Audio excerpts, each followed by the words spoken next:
পারবি না কিন্তু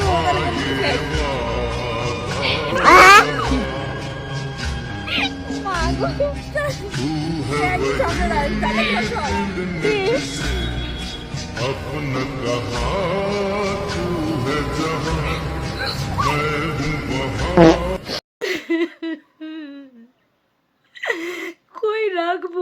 কই রাখবো বন্ধুরা, কই রাখবো এই দুঃখ?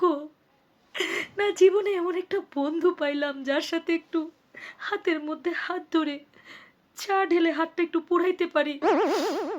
আর শালার জামাইটাও দেশের বাইরে গিয়ে বইসা রইছে যে ওরে ডাইকাই না ধইরা জোর করে যে বলবো যে আসো হাতটা দাও, তোমার হাতটা নিও, একটু গরম পানি ঢালি, আমাদের বন্ধুত্বটা বা সম্পর্কটা একটু প্রমাণ করি। সেটাও হইল না, সেও গিয়ে দেশের বাইরে বসে রইছে। উফ, আমার জীবনটাই 16 আনা বৃথা। একটা ট্রেন্ডও ফলো করতে পারি না আমি। কি হবে আমার? गजब बेइज्जती है। না মানে তোমরা যারা